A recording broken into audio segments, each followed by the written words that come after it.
Oh, she's excited. That looks like broken glass.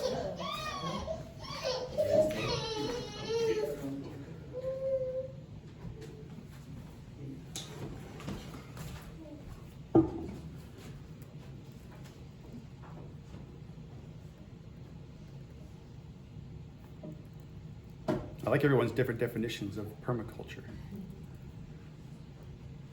Yeah, that's what we call like CSA, I guess, like community supported agriculture. There you go.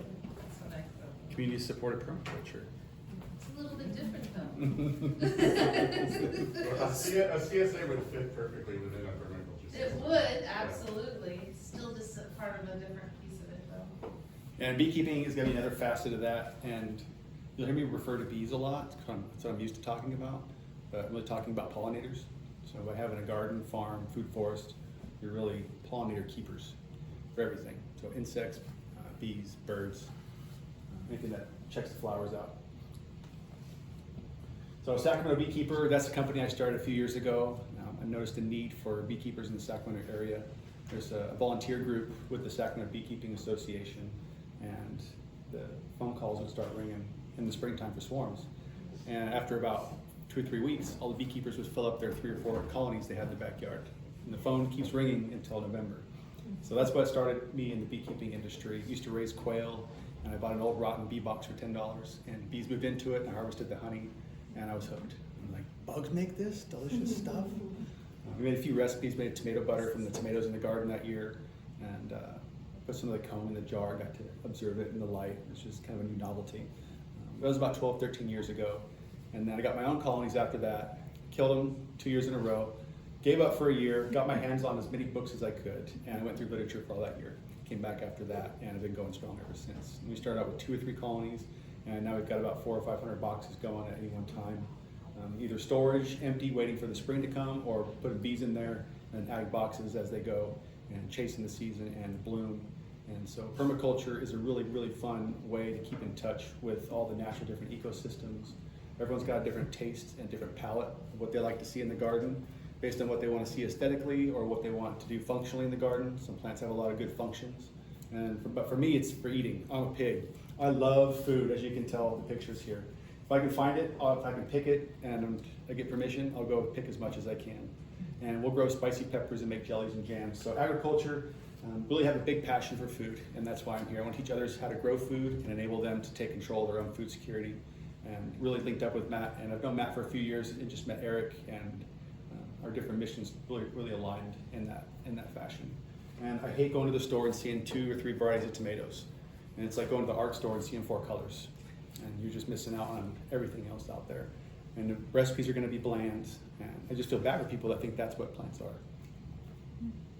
What to expect tonight.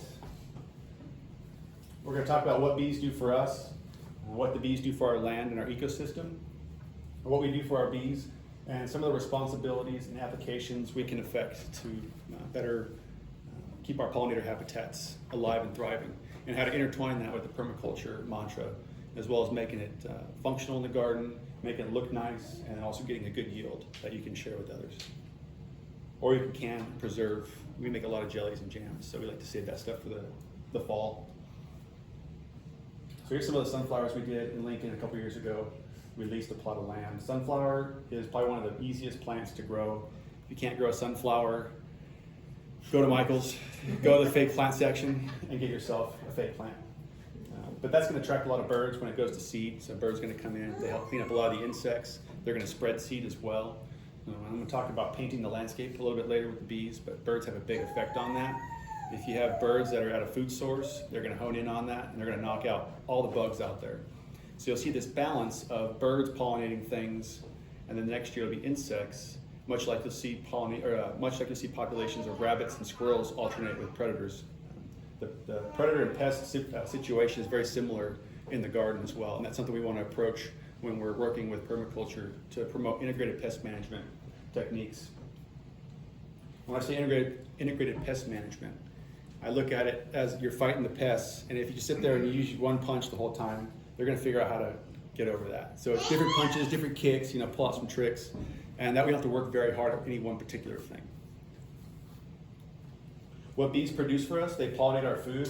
That provides a lot of food and sustenance, provides a lot of jobs, and provides a lot of creativity for different recipes, different plants. When we get diseases, people need to look for different types of plants that are a little bit more resilient. So through need or through fun experimenting, we find different hybrids of new plants.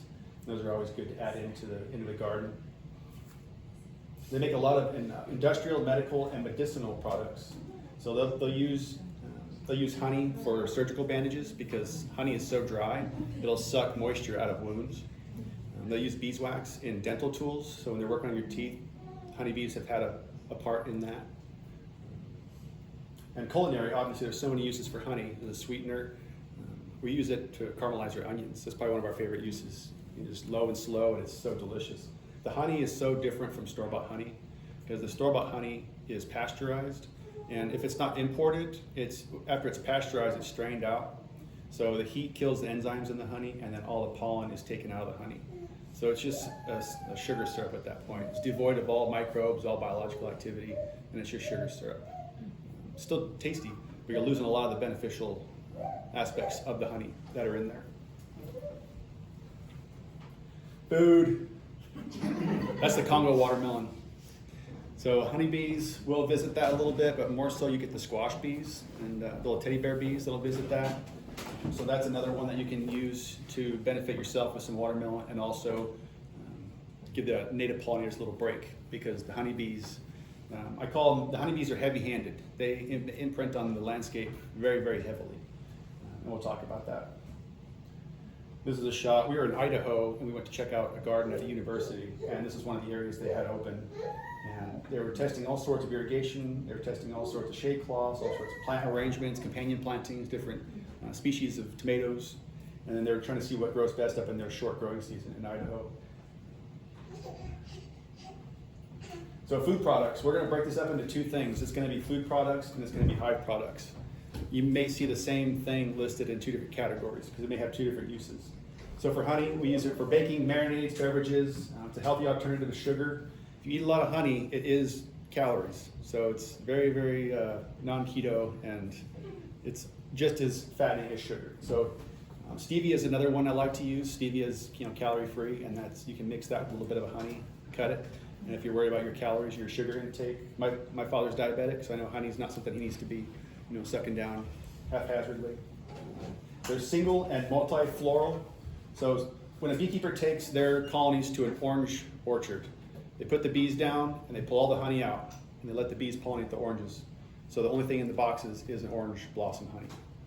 And it's expensive to do that because you're having to visit the colonies more, pull the original honey off, let them fill the orange. You need to be on the ball and pull that orange before the orange starts to diminish and other things start to come into blossom. So single source versus multi-floral source, you'll see a different price, you'll see a different quantity available, and the quality of it as well. And pollen's got a lot of healthy proteins, very high quality amino acids, and a lot of beneficial phytochemicals. So if you figure the bees store their pollen into individual cells, and it's almost like a pantry, medicine cabinet. They kind of know what pollen is where and what they need from it. Some plants are going to have more of a therapeutic effect as far as being antiviral. Some are better at antimicrobial. A lot of plants produce chemicals to deter pests. So mints and basils, rosemaries, lavenders, a lot of those plants produce those very, very pungent chemicals to deter pests from chewing on them. And also the essential oils provide other benefits as well. So when that's all strained out of the honey from store-bought or imported honey, we're missing out on all these important things. And another thing that bees provide is a crop yield. So bees increase the integrity of the blossom set, yielding more food per square foot. You don't need bees to pollinate almonds, but the almond set is very, very poor without bees. So you'll get a vastly, vastly reduced amount of almonds if you don't have bees out there. You will get them, but that's why they truck the bees out from all over the country. And the reason we bring that up is because that speaks to the pressure we have for honeybees in Sacramento Valley.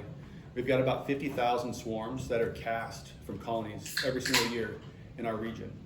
And a majority of that is the age of some of our structures, the amount of tree cavities we have here that have the ability to house a colony. And then 95% of the bee colonies in the country are trucked out to California in February, late January and February for the almonds. And they stay out here. Sometimes if there's too many bees, not every beekeeper gets a plot. So these people work hard, bring their bees out, and they have no money to make because everybody's already pollinated. So what do? They sell them really cheap. So now all of a sudden our area has a huge influx by beekeepers dropping bees off. And also all those colonies they bring over are casting swarms. These guys are out there working the trees. They don't have time to mess with catching the swarms. So they're just out there shooting off swarms left and right. They're basically littering bees across the country as they go. And the bees are covered when they drive. So guess what happens when they show up here and pull them off? The bees just take off and they're out. So that's a big reason Sacramento is unique in this. It's almost a problem at this point because it's so invasive with the amount of bees we have, which is why permaculture want to encourage a landscape that introduces more diverse pollinating plants and breaking up the pollinating times. Maybe have some plants bloom while bees are busy doing other things or sleeping. And that'll reduce the competition on other insects as well. So honey is also used in cosmetics, and we spoke about surgical and wound care. And it's basically anti-everything, antifungal, antibacterial. And it's not some magic formula, it's just a majority, it's high sugar content. So it's gonna have a very low acid as well. So it's not gonna destroy or kill any microbes inside, which is why they don't want you to feed it to babies, because it's not gonna kill a botulism spore, but what it's gonna do is it's going to inhibit that botulism spore from propagating in there. Which is not a bad thing, because when we see heavy uses of pesticides or heavy other chemicals, we tend to see a resistance built on the surviving pathogen. So by having it be not such a heavy-handed chemical in the honey, it doesn't cause a resistance that way. Beeswax, medical use, they use it as a food preservative and dental use. And then high products would also be livestock products. Bees can be split. So if you have cows, you have to wait for the calf to grow up and then you can sell a cow. With a beehive, you can split a beehive like you're taking cuttings off a plant. And you can let the bees make a new queen as you go. So you can replace your winter losses, you can increase the amount of bees if you need to fulfill a pollination requirement, if you need to backfill your winter losses. Many reasons why you want to split your colonies. You want to split your colonies to make new queens because we want to eventually kill our old queens, because we don't want the older queens to languish out there. Much like when they give hunting permits, they're out there getting the big old bulls. They don't want the old men out there making the babies. They want these young bucks, the virulent ones, to get in there. So we're constantly turning over the ages of our queens as well, because we don't want them to be too old. The older they get, the more susceptible they get to immune deficiencies, and their laying slows down, because the queen stores all of her sperm from her initial mating flights, and she'll use it until she runs out. And the bees will recognize that, and they will replace her and kill her, which is why we like to do it, because we have control over that.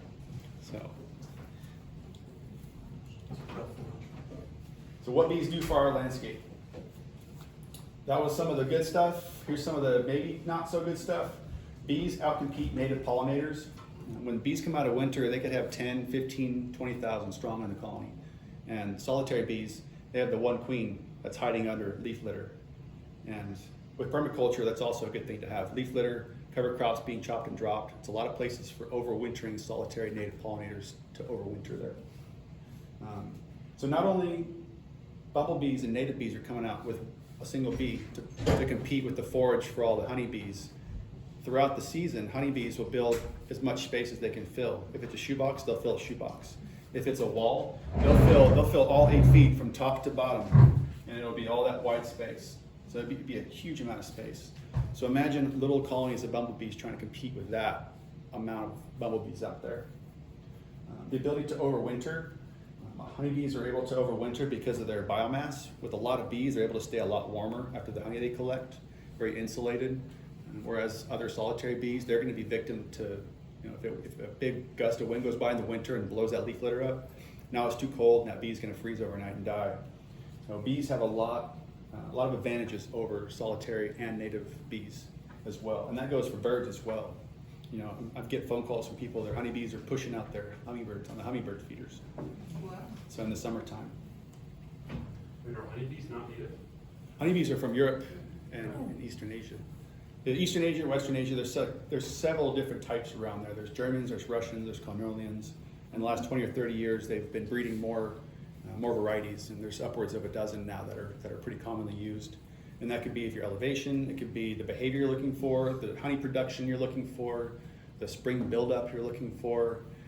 So a lot of them have very different characteristics, much like you're looking to choose different plants in your yard. You don't want to put a shade plant in the full sun. I don't want to put a German bee that's supposed to be high elevation down here in the valley floor. They won't be able to handle the heat as well either. So bees paint the landscape. Bees will visit the flowers based on quantity and quality. If there's something really good, but there's only one flower, it's not gonna, party's over, it's not gonna be great. So they're looking for something that they can capitalize on and that'll carry them through for a sustainable amount of time. So think about a pack of wild dogs hunting. They don't wanna waste their time grabbing rats. They wanna take down a buffalo or whatever, the biggest thing they can. So bees are always on that hunt, and bees navigate by the sun. So if it takes them a half an hour to get to the food, that's an hour round trip. And so they have to come back to the colony and communicate that location to other bees. After an hour's passed, so the sun's moved.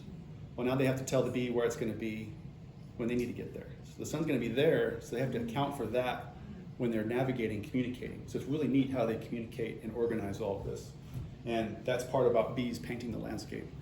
If I have two colonies next to each other, they may have a totally different honey profile. So it's like if you go to dinner with somebody, they're not gonna order the same thing as you, even though you're sitting next to each other, you get something different. So bees are the same way. They have a little bit of personality, and depending on what they're looking for, they may have a little deficiency that we can't recognize, and they'll go for clover because of the oxalic acid in the plant as opposed to something else. But having two colonies next to each other with a different honey profile shows that they're out kind of doing different things. And if you just look at the blooming landscape, that's a time capsule. It's a painting of last year's action. So bees pollinate the flower, flowers make seeds, seeds drop, next season the seeds germinate. Here's last year's action, here's last year's work. So when you're talking about pollinator corridors, it's really important for migrating insects, or if making a bridge from one area to another. If you have a big park and they put a housing development in the middle, or they put a fence up, the deer aren't gonna be able to pass. And if you have a patch of plants that gets broken up, the insects aren't gonna be able to pass. And the more that gets broken up, the worse off they are. So bees are heavy-handed. They pull in 100 pounds of pollen per colony per year, an average size colony. And on their legs, you see the little balls of pollen on their legs. So imagine how many trips it takes to make 100 pounds of that. And they'll pull in a pound a day in a good, we call it a flow, a honey flow. It's right after the rain, we have a good photo period, meaning the sunlight, the duration of the sun being up is starting to extend. And the plants are still, their feet are a little bit wet from the rain, the sun's starting to get a little bit more intense. So that causes the plants producing a lot of nectar, a lot of blooms. We see it when the stone fruits first hit, and we see it now with the privet and blackberry. And once the blackberries slow down, we're gonna move into star thistle. So being in touch with what's going on out in the world helps me keep in touch with my garden. It'll help you keep in touch with what's going on with your food forest, because you don't wanna compete with the area you're in. So it's kind of like assimilating to the culture you're in. I live in Fair Oaks, someone else might live way far north in Yuba City, and they're not gonna be able to do what I'm gonna do in the garden. So they're gonna have to work with what they have natively, and they can kind of peel things back their way a little bit. But having the bees visit so many flowers like that, we really don't have any control of what's going on out there, which is why permaculture, I think it's I look at it as we're just facilitating what nature's already doing. Because it's already permanent, I just don't wanna screw it up. But just let it do its thing. So pathways, corridors, and bridge ecosystems. I don't know if I talked about all these photos. That's in Idaho as well. Those are sour cherries. Made the mistake of trying a lot of them. They're not very good. You gotta cook them. That's the Hopi Red Amaranth. And that's got a really, really long bloom time. So if you're looking to extend the bloom time on plants, amaranth is a good one as well. And we've got a list of plants on here as well we'll get to. I like to use vetch for bridging. If you've got two different areas in your garden, I like to let vetch run through it. I'll even go grab it and keep moving it like I'm throwing an extension cord out there and let it run. And then once it runs out, it'll send the runners up and grow, and that really gets the carpenter bees in. And for me, the vetch is what I see the carpenter bees on the most, earliest in the season. So if we're trying to get our native pollinators squared away, vetch is a good one to grow. Native milkweed for the monarchs as well. I think there's 4 or 5 types of milkweed. I think only one of them is what you want to get a hold of, if I remember correctly. Use what's in your microclimate to hedge your success. So don't put all your eggs into one basket. Do a little bit of your garden or your food forest how you kind of want to do it, and then pick the other half and do it how you think your landscape's gonna just do it better on its own. And that way you can see both sides, see if you're wasting effort, see what you're missing as far as drainage, so planting on a hill or on a swale. When we had our rows going in Lincoln, we were on a big downhill patch. And so being downhill, we cut our rows in this way, down the road. So every bit of irrigation water got slowed down by the next row and slowed down by the next row. And by the time I got down to the bottom, every row had soaked up excess water, and we did not have a lot of runoff at the bottom. So it reduced our noxious weeds, and we were able to keep more of the control of the plants that we wanted there as well.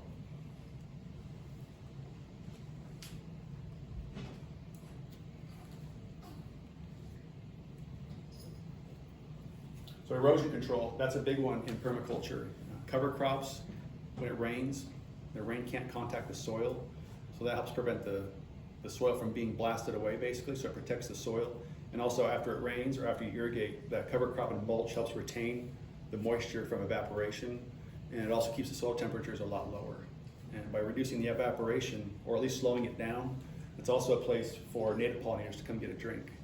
Everybody's mowing and blowing, just super sterile environment, but nice permaculture environment. You've got different areas of a canopy, different heights, and different areas catch water better than others. So bugs know where to get it, and you can really increase the diversity of your insects out there.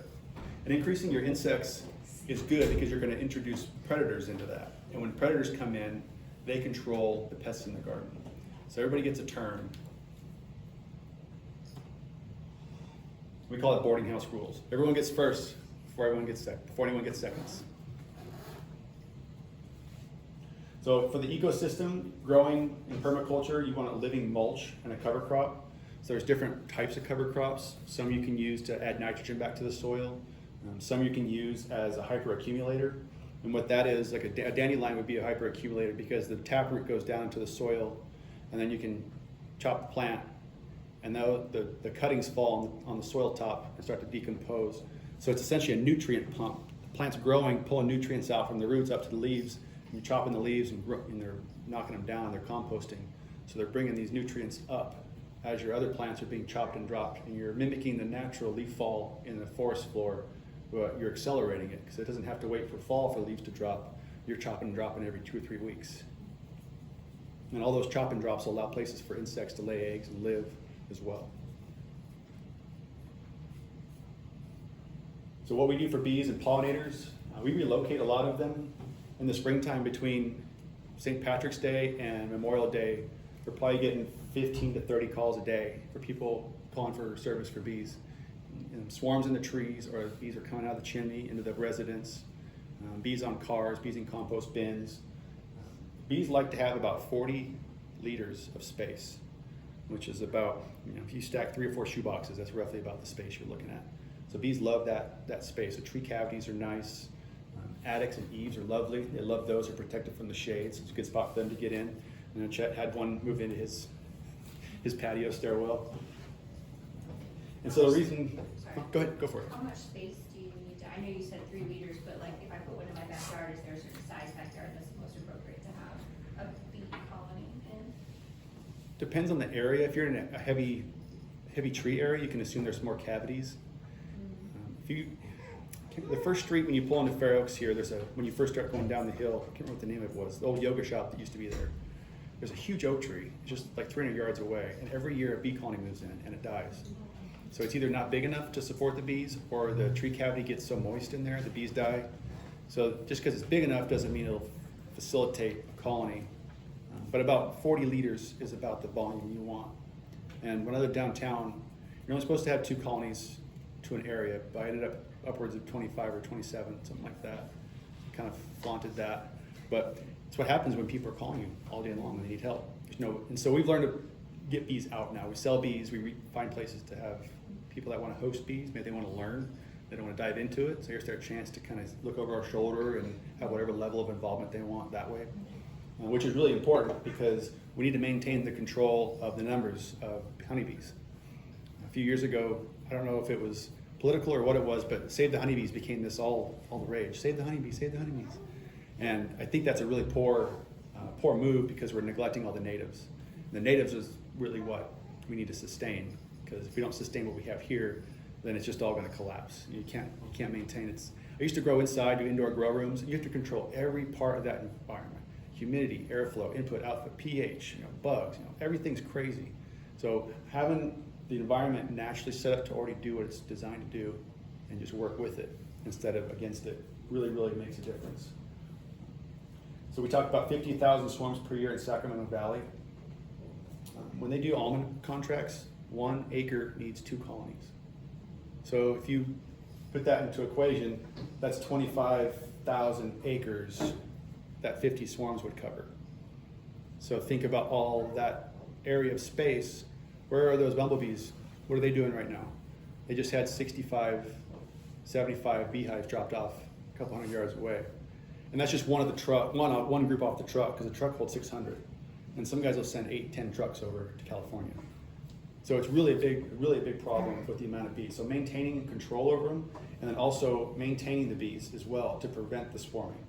So when we have our colonies come in the spring, the queen starts laying a lot of eggs, the population starts to ramp up.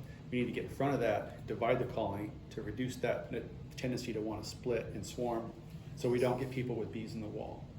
Not that bees are bad, they do a job, but another bee in this wall is another meal missed by the carpenter bee over there, or blue orchard mason bee, leafcutter bees. There's so many different kinds of bees. There's 1,600, about that type, 1,600 types of bees native to California. And we're focused on one. I'm not stepping on my own business. I don't want to tell people like bees are like bad, but and the reality is what we're. And the other ones, like they hide and stuff. Are honeybees the only ones that have a hive in the whole? Yeah, bumblebees would get 30 to 80. They won't get much bigger than that. Yeah, it's sloppy and unorganized looking. Okay. Are they bringing honey back? No, not a usable amount. Yeah, but yeah. Okay. Just enough to feed the brood, just like a chicken would lay an egg. The chicken's not making extra stuff, just making just what it needs to give that egg a shot at life. Solitary bees just pack enough food in that one little cell for that one egg for its part of life. It's not this big community where they've got 80 pounds of honey and 30,000 workers here. So it's more like everyone's living in a little apartment. No one helps each other, no one talks to each other. We're solitary, which is kind of their weakness when the bees come in and are able to cooperate with such large numbers as well. Are you able to facilitate some of those 1,600 natural varieties to our local varieties? Definitely by some of the plants we're putting in, and I'll get to those really shortly. And by helping keep honeybee numbers down, I think that's the best way we can help the native pollinators. Because honeybees can go from 10,000 in the spring to 100,000 by June. And from February to June, that's a lot of numbers. Imagine it as a country. I have 100,000 soldiers and they've got 400 soldiers. They're going to get all the food. And the other thing about bees, I'll get to that later, I'm getting ahead of myself. So we also feed them. I don't like to feed my bees. I equate that to someone going out and fertilizing their grass so the cows can come over. Doesn't make sense. Just go find a good grazing land. And if you're overeating, you have too many cattle. So take the number of your cattle down, graze what's there, the amount of food that's appropriate. And don't put 50,000 beehives in a place where there's not enough food. All the beekeepers that live in Woodland, Yuba City, we call it the pollination corridor along I-5. They have huge problems because the commercial beekeepers will drop thousands of hives within a half mile from their colonies. And they get them here early before the almonds bloom. So the bees are hungry. They've been fed the whole time they brought here. Now they're here. The first thing they go find are people that are keeping beehives here. So those colonies get destroyed and robbed by the bees that come in that are hungry. Vectoring a lot of disease, which is another big problem in permaculture. Breaking the landscape up into different sections, you're going to reduce, you're basically making a barrier. So if you have a lot of radishes, a radish pest can't just make its way through the whole area. It's going to get stopped at the beans, it's going to get stopped at the comfrey, it's going to get stopped at a few different spots. That's going to help localize that, and then in time for the predator to come in and control that. So practicing They don't sell almond honey. it's pretty gross. Yeah, it's not a thing. It's bitter. Must be bad. I It's wonder why. It's keto. Another reason you don't see a lot of almond Is it honey because is they're spraying so heavily? no, it's kind of like manzanita honey. You're not going to see a lot of it. It blooms very early in the season, and the bees use 7 pounds of honey for 1 pound of wax in terms of constructing their comb. So if they're collecting honey early in the season and they're building, that's gone. The honey's just been used as fuel. And it doesn't even really exist. The only people that get access to the almond honey are the commercial beekeepers pollinating the orchards. And they turn around, split their colonies, give the honey to those colonies to feed them. Okay. Yeah, and then they sell. I always wondered why you never saw almond honey with all these almond Yep. trees. And I think, a lot of stone fruits have cyanide in them. I think that bitter taste imparts into the honey pretty strongly, so it's very noticeable. And if you look at the way the country's oriented, we get our summer comes first, our spring comes first. We get it before Texas, then after that it goes to the East Coast. So these beekeepers bring all their colonies out west, and once the almonds are done, then they look at like Nevada and Arizona. They start doing strawberries and squash. Well, and then that's done. Now we're going to go Texas. Okay, that's done. Now we're going to go Louisiana. Now we're going to Alabama and Florida. And then we're going to go back up Tennessee and Kentucky for sourwood. And so they're chasing the sun and the weather as it goes across the country. And they're chasing this, I call it surfing the wave. And they're just surfing the wave all the way east. And as the demand for their bees decrease, they sell the bees off, or the bees die on their way back east. How long does a bee live? About 45 days. They can live about 6 months, but the flight time is about 45 days. Their wings get tattered, and they basically they just can't fly anymore. Bees that emerge from the cells in November, September, October, November, they don't have much flight to do because they're going to be hanging out in the colony all winter long. So they're not putting those miles on their tires. Imagine the first flight you got, you couldn't change. That's where your car's going to live forever. That's what happens to the bees when they're out and about. And bees are fairly hygienic. They won't come back to the colony if they feel sick. And if other bees detect that, they'll kick them out and drag them out. So they're very hygienic in that aspect. And that's what we look for when we're phenohunting. Phenotype is an expression of a genetic characteristic within a species. So a phenotype may be a little bit longer of a leaf. A phenotype may exhibit a better resistance to cold. It may exhibit more spider mite resistance. It may have a better water tolerance. When we're phenohunting, we're looking for a specific trait, and we're breeding for that. If we see that trait expressed poorly, we're going to kill that queen in that colony. And that's another reason why we look for phenos, because we're collecting thousands of bee colonies over the course of a year. And I would say less than 10% of those have good genetics. As opposed to a plant, you're like, that's a Thai basil, that's going to be great. And there's no question about it. You plant it, you know what you're going to get. Honeybees are kind of like apples in terms of genetic propagation. You have no clue what you're going to get until you do it, until you test it. Because the queen will mate with about 30 drones. So if you look at the colony, you've seen all these kids, there's 30 dads for all these kids in there. So you're seeing 30 different traits, and overall successful colony is not succeeding because of the genetic traits it has. I think it's succeeding from the different genetic traits that attribute the colony's ability to fulfill different jobs within the hive that allows it to succeed. Now, no one's going to do well at a restaurant if everyone's the cook. No one's going to do well if everyone's wiping the bathroom. Everyone needs to have a different little job. And I think in terms of the way she mates with so many drones, you get a good spread of that behavior. Another reason we remove poor genetics is to prevent vectoring of pathogens into the world. If I've got bees that have viruses and I'm letting them go out and hit the blackberries, well, all the feral bees that are out there are all your bees are getting that passed on to them. And so they're out there passing on diseases with the mites that they get on them, because the mites doesn't really do a bad thing to the bees. It's the viruses the mites bring in that end up killing the bees. And it's about the size of a football. If you were to look at it on a person, like this is about how big the mite is on the back of the bee. And phenohunting, some exhibit resistant genetics to that. They'll come up to their buddy and say, hey, let me wipe that mite off you, friend. Or if they sense varroa mites inside the developing bees, they'll rip it out and abort it. They'll kick it out the front door. They'll say, nope, and abort the mites along with it. And some won't. Some will live with the mites till they collapse. And then other bees go, I smell honey, undefended. And the bees go in there and they rob all the honey and they bring all the varroa and vector the virus back to their colony. So it's a cascading, exponentially increasing problem as you get further into the season. The colonies start failing because their sperm runs out with the queen. The temperature, maybe they'll get in the attic here in April. They start building up. Well, now the summer heat's here. Everything melts and collapses. So now you start to see this bell curve going the other way. And that really spreads. And a lot of these viruses vector to native bees too, which is why I'm really hitting this hard. Because 100,000 bees vectoring diseases out there to the 400 bees. You can imagine how that's playing out on the back end. California natives is a great way to combat that problem. I think anybody with a beehive should be responsible in planting California natives, because if you're displacing native pollinators, it's only fair if you give them some food as well. And if honeybees are not native, they're more likely to pollinate non-natives.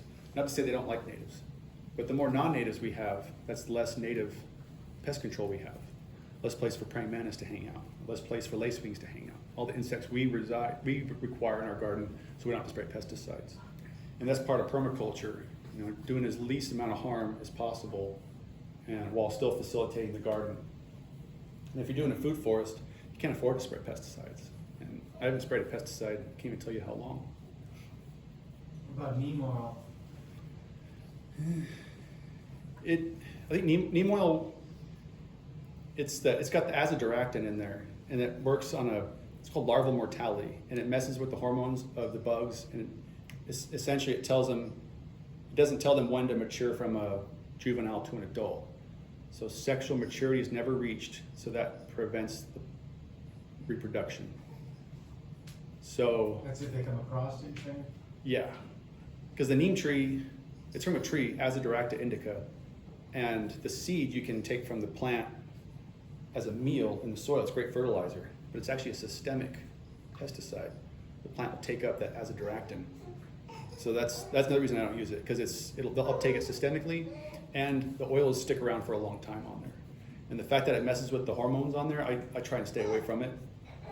If I need an oil, I'll use an all-season spray oil. It's like a mineral oil. It won't go rancid, and Or soap, maybe? yeah, Dawn dish soap, yeah. But any oil in the heat's going to have terrible effects on the plant. Oil burns the plants in the summertime. Even if you apply it in the evening or early morning, even if it's dried on there, it kind of acts like a little magnifying glass. So supporting natives to counter the displacement and competition that honeybees bring to the table, because again, they're heavy-handed. They leave a big imprint. You walk along the river, you can see where the lupine was. I call it the bees planted it. You know, they germinated the seeds and then did all the work. So you can see where the bees like to work. And then once you see where the plants are, then realize where on the hill are they? Are they at the bottom where it's draining well or not draining well? The water's pulling up, or are they on the hillside? Are they at the top? And so you can kind of identify what plants are doing well based on what the bees are hitting. Because if the plant's doing well, there's going to be more of it. If there's more of it, the bees are more likely to hit it. If the bees are more likely to hit it, there's going to be more of it next year. So it's just constantly growing stock market of things moving around. And as far as surplus and waste in permaculture, we try and reduce our waste as much as we can. Pretty much everything we do in beekeeping can be put back into beekeeping. If we have a colony that dies, we can give that wax comb they built to another colony. If a colony's doing a little poorly, I'll give honey to them from a different colony that's bigger. When I cut a colony out of a wall and we can't say what's in there, I'll render the wax out and save the wax for coating new frames for new hives to use the next year. And then if we're splitting colonies, that's what we feed them again, feed them as well. And then byproducts in beekeeping that support other industries. These are made out of leather. I prefer sheepskin. Sheepskin gives me a little more dexterity on here. So animal products, so in permaculture, this is help reducing waste from cattle industry. We're giving that leather a place to go. And they sell brushes when you're beekeeping. You can brush the bees off of what you're doing, but I don't like them. To me, it simulates hair or fiber. So the bees think it's a bear or a skunk, and they immediately start to sting it. So I'll either grab a handful of grass off the ground, or I like using feathers. So in permaculture, I can save $20 not buy a brush, and I can go grab a turkey feather off the ground. And it does a way better job at knocking the bees off when I'm doing that. So that's some of the other small little things we like to do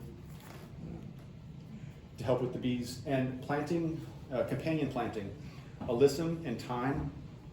Alyssum is the little tiny white flowers. They come in a whole palette, pink, purple, I think 4, 5, or 6. They smell fantastic. We put them on our salad all the time. They can be a perennial, but they get real scraggly. So every season I'll just pull them and I just shake them into the garden, let them reseed. The alyssum and both the thyme they're gonna attract the Burkhanid wasp. And the Burkhanid wasp is a little tiny wasp, and that finds little small caterpillars to lay its eggs in. And one of the biggest pests of honeybee colonies is a moth. It's called a wax moth. And it flies in the colony at night, lays its eggs, and the eggs hatch, and the little caterpillar emerges.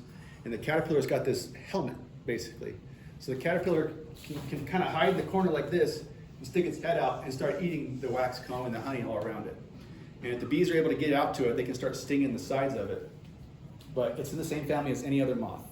The hawk moth that comes and lays its eggs on your tomatoes. Then you get those giant hornworms on there. Same exact species. So those are Lepidoptera insects. And there's a bacteria called BT. It's called Bacillus thuringiensis. And you'll see it at all the gardening stores. It says BTK. Bacillus thuringiensis kerstaki. And the K is the subspecies, the kerstaki. BT is the species. So think of BT as like the tomato, and the kerstaki denotes if it's a cherry or aroma. So if you spray the BT from the store on your bee frames, it won't do anything. There's another type of BT we use as beekeepers. It's a bacteria. So we're not using any chemicals. They're not going to build a resistance to it. They're not going to be a residual. And it's non-toxic, and it's OMRI listed organic, and we can use it with honey in the colonies, which checks all the boxes for beekeepers. We spray that on there.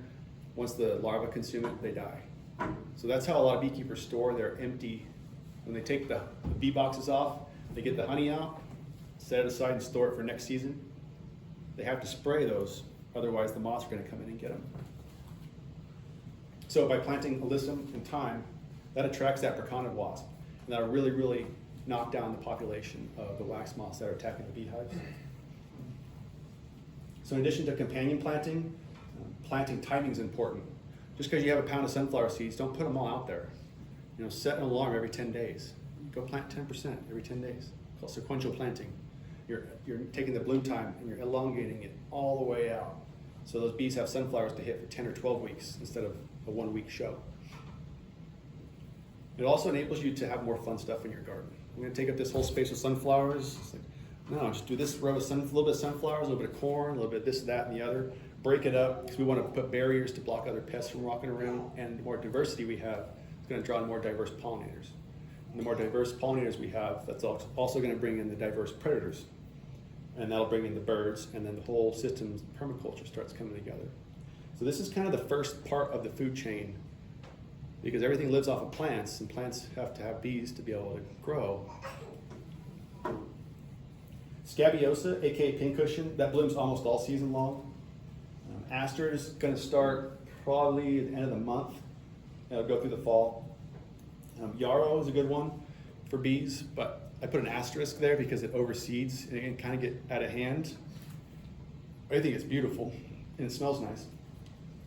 But that's another native as well that you can put out. In night blooming plants, Daphne, primrose, night blooming jasmine. It's not a true jasmine. I think it's spelled like jessamine or jessamine. Many cactus are also night blooming. So it also helps native pollinators. They're opening when the honeybees are asleep. So you can't get any better knocking out the competition. They're all in bed. Peru, what are they called? 4 o'clocks? Peruvian flower. Peruvian flower.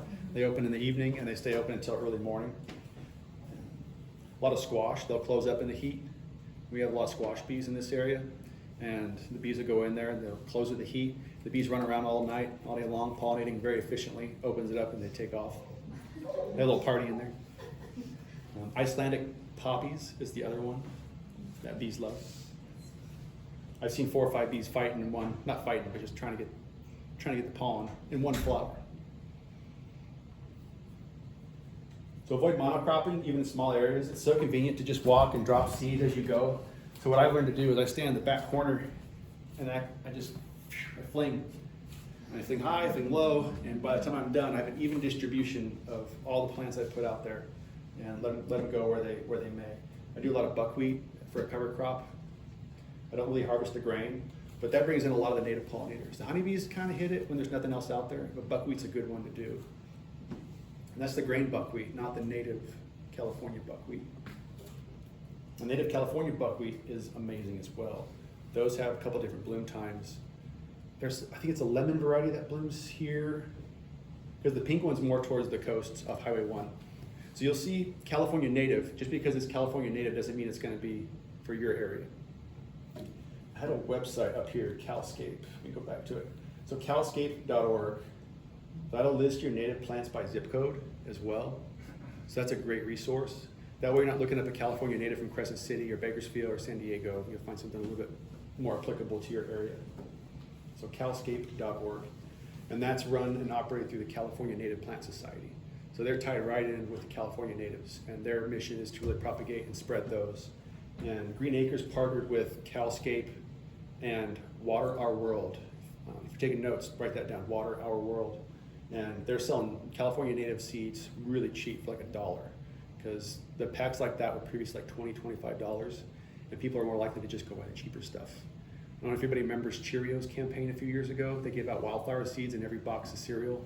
They put the same pack of seeds for the whole country. And it's like, what do you, I'm in Maine or I'm in Arizona. Like, what, you sent me this?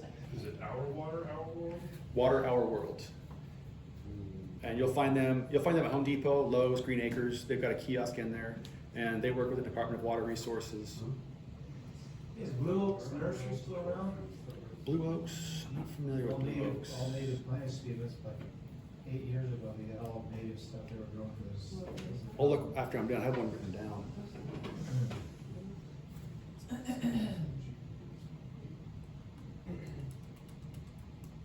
Soil Water Farms has natives. Soilborn Farms, awesome.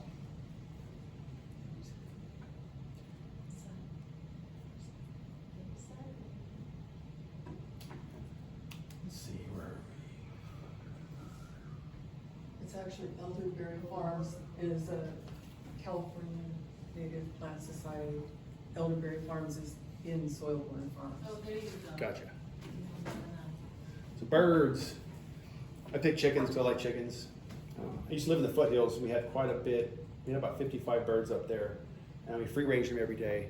And we didn't have any problem with bugs, no roaches, no anything like that. They just they clean house. Keep the roaches at bay. And you get the Started snakes. getting roaches like 3 years ago, which we never had roaches in our property. We've been there since. The last 2 years of rain have introduced a whole lot different plant growth, which kind of echoes different insect growth out there. I just keep them on the back line where there's kind of a guy who's doing a lot of boarding stuff, and I just don't get them like out. I never will eventually probably, You know, I don't have chickens. On that one, I heard the diatomaceous earth would be really good, but then at the same time, the good bugs do that too. Yeah, it's So indiscriminate. it's like a good and bad thing at Yep. the same time, right? Oh, the diet, yeah. And native grasses is a really good thing to have around. You'll get turkey bedding down in there as well. So turkey's a great one. They'll stomp out the rattlesnakes when they're small as well. And less rattlesnakes, you can have more birds in your yard, because rattlesnakes not gonna keep your garden clean. Except if you have rats. So sunflowers, we talked a little bit about those already. Echinacea or coneflower. Once you get that established after its first year, you don't have to water it too much, and that brings in a lot of birds. It brings in butterflies, it brings in bees, and that's just the trifecta. So we're talking about pollinators. If you can get all three, that's perfect. And the lepidopteran, which is butterflies and moths, they're most sensitive to all the chemicals out there. So they've been the biggest decrease across the board. They've taken the biggest hit in terms of insecticides. A lot of insecticides have been applied that are very water soluble. So the insects go get water runoff, and then the water runoff contains the pesticide. And that's been where they've been meeting their demise. Crimson clover, that's great for birds. The birds don't really mess with the clover too much, but that clover provides a great habitat for bugs to come in. And the birds like to get in there and get after it. And the birds are naturally gonna fertilize. It's not a lot, but kind of like bats at night, a little bit of guano goes a long way. But how do the birds kill the cockroaches? Because the birds go to bed before the cockroaches come out. You get rats and raccoons and skunks and They eat possums. cockroaches. Yeah. Oh. So that's if you have more different types of plants, you can attract different habitats, make it most attractive for everybody. Give a door for everybody to come in. The birds are great pest control. I find them aesthetically pleasing. The birds are pretty. In addition to pest control, the birds help spread seed. So if you have a tomato that fell and hit the ground or another plant cover crop, hits the ground, the chickens go out and spread it, and when you've got your clover spread out 3 or 4 more feet in that area, you didn't have to do any work. All right, coming up on the end here, get in the zones. So when you're planting your zones, lean heavy on the perennial side. We want things to get established and work for itself and work for you. If you want to do annuals all the time, get a section and do row crops. If you want like your tomatoes and peppers, and have a small section for row crops. But lean heavy on the perennial side and interplant a tomato here and there. You may only have 1 tomato every 50 square feet, 1 pepper plant every 50 square feet. But you'll notice as you start interplanting things, you'll have more room for everything. If you put 2 peppers next to each other, it takes up this block. But you could put 1 pepper here, and you could put a fava bean over here, and you could put a little